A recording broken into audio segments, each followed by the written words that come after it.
Queridos hermanos, en este día 16 de julio celebramos la memoria de Nuestra Señora del Carmen. Pero hagamos también un poco de historia, crezcamos también en el conocimiento de esta festividad que hoy celebramos.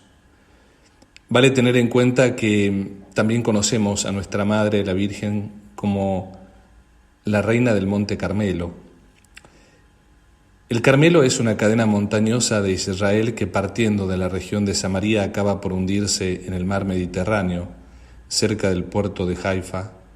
Esta altura, para aquel que no la conoce, tiene un encanto peculiar, es diferente del monte Nebo en Jordania, del macizo del Sinaí y del monte de los Olivos en Jerusalén, ya que todas las montañas palestinas tienen sus recuerdos teofánicos, es decir, de las manifestaciones de Dios, que las convierten en cumbres sagradas y místicas, pero ninguna tan sugestiva como el Monte Carmelo.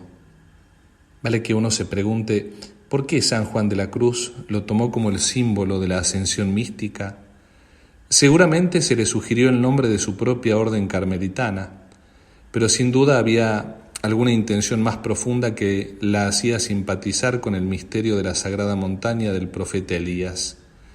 Una tradición piadosa sostiene que desde los días de los profetas Elías y Eliseo hubo en aquella zona hombres de oración que vivían en soledad la búsqueda de Dios. En el período de los cruzados surgió entre los cristianos el deseo de vivir sobre aquella montaña de vida de entrega al Señor. Así surgió en el Carmelo la vida carmelita. El convento del Monte Carmelo tiene un nombre evocador, Stella Maris, estrella del mar. Es un hermoso edificio cuadrangular a 500 metros de altura sobre el nivel del mar Mediterráneo en la ciudad de Haifa. El centro del convento lo ocupa el santuario de la Virgen del Carmen.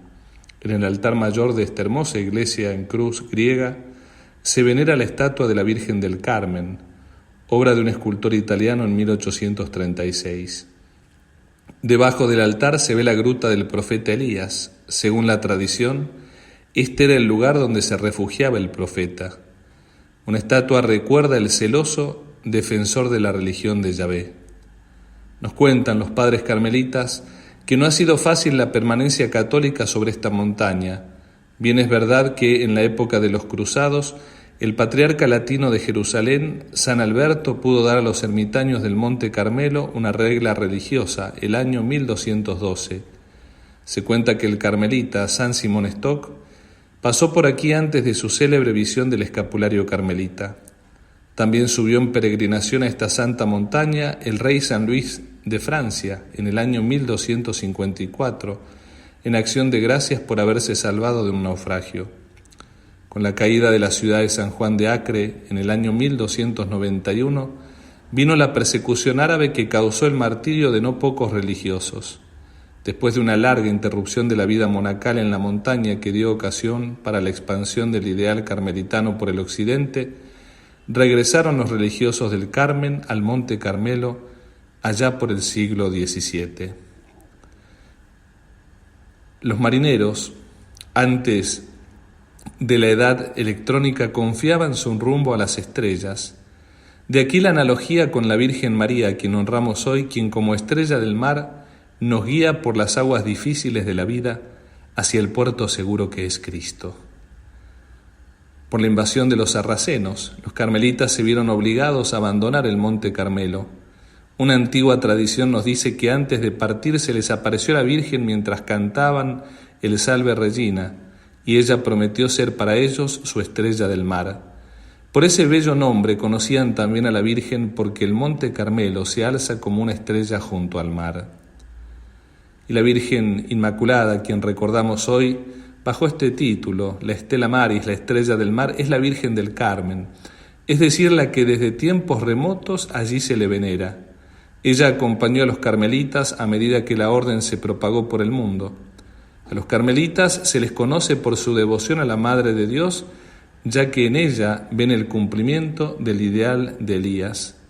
Llegaron incluso a llamárseles los hermanos de Nuestra Señora del Monte Carmelo, y especialmente en su profesión religiosa, se consagraban a Dios y a María y tomaban el hábito en honor a ella, como un recordatorio de que sus vidas le pertenecían a ella y por ella a Cristo.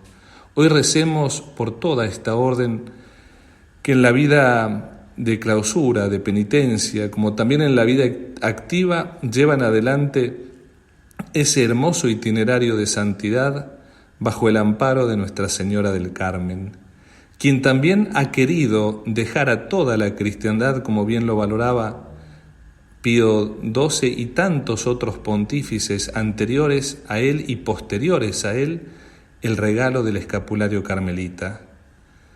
Porque hay que saberlo bien, vivimos en un mundo con cantidad de realidades tomadas como símbolo. El rayo de luz, la llama de fuego, el agua que brota, en la vida de cada día existe también gestos que expresan y simbolizan valores más profundos, como el compartir la comida, que es un signo de amistad, el ponerse en fila para una manifestación, que es un signo de solidaridad, el estar todos en pie, por ejemplo, dando un signo de respeto. Como hombres tenemos necesidad de signos o símbolos que nos ayuden a entender y vivir. Y como cristianos tenemos a Jesús, que es el gran don y al mismo tiempo el más grande signo eterno del amor de Dios Padre. Así Cristo estableció la Iglesia y ella misma como signo e instrumento de su amor. E incluso utilizó pan, vino, agua para remontarnos a realidades superiores que no vemos ni tocamos. Constituyó signos capaces para dárnosla verdaderamente, es decir, los sacramentos. En la celebración de los sacramentos los símbolos abundan: el agua, el aceite, el pan, la imposición de las manos, los anillos, expresan y operan una comunicación con Dios que se hace a través de tales cosas concretas y cotidianas. De manera particular, además de los signos litúrgicos, existen en la Iglesia otros signos ligados a un acontecimiento, a una tradición, a una persona. Uno de estos signos, el que recordamos hoy, es el escapulario del Carmen, el cual en el medioevo se da de una manera particular a la orden carmelita. Entre los carmelitas se estableció el escapulario, que en forma reducida como expresión manifiesta la pertenencia a la orden y el deseo de compartir su devoción mariana. Actualmente el escapulario de la Virgen del Carmen es un signo aprobado por la Iglesia y propuesto por la orden carmelita como manifestación del amor de María por nosotros y como expresión de confianza filial por parte nuestra en ella, cuya vida queremos imitar. El escapulario en su origen era un delantal que los monjes vestían sobre el hábito religioso durante el trabajo manual. Con el tiempo asumió el significado simbólico de querer llevar la cruz de cada día como los verdaderos seguidores de Jesús.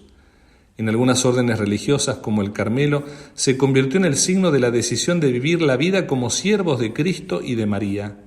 El escapulario simbolizó el vínculo especial de los carmelitas a María, Madre del Señor, expresando la confianza en su maternal protección y el deseo de seguir su ejemplo de donación a Cristo y a los demás. Así, se ha transformado en un signo mariano por excelencia. El escapulario ahonda sus raíces en la larga historia de la orden carmelita, donde representa el compromiso de seguir a Cristo como María, modelo perfecto de todos los discípulos de Cristo. La Virgen nos enseña a vivir abiertos a Dios y a su voluntad manifestada en los acontecimientos de la vida, a escuchar la voz, la palabra de Dios en la Biblia y en la vida, poniendo después en práctica las exigencias de esta voz, a orar fielmente, sintiendo a Dios presente en todos los acontecimientos, a vivir cerca de nuestros hermanos y a ser solidarios con ellos en sus necesidades. Por eso, busquemos hoy la imposición del escapulario, si no lo tenemos, recordando que la Virgen también hace una promesa muy grande. El sábado posterior a la muerte de aquel que lleve el escapulario viviendo en gracia de Dios y agradando a María, obtendrá el ser buscado por la Virgen para que ella, si está en el purgatorio, lo lleve directamente a la contemplación de Dios en el cielo. Son muchas las gracias del escapulario que no nos permiten hoy extendernos más, pero te invito a que busques esas promesas, a que te animes a acoger hoy a María en tu casa y a ser, como lo decimos, siervo de Cristo y siervo de María. Por eso le pidamos hoy a Nuestra Señora del Carmen que también iluminó la vida de tantos santos, como también los héroes de nuestra patria, particularmente el general San Martín, que nos ayude a cruzar el mar del mundo para llegar a la vida eterna. Que Dios te bendiga. Amén. A tus órdenes.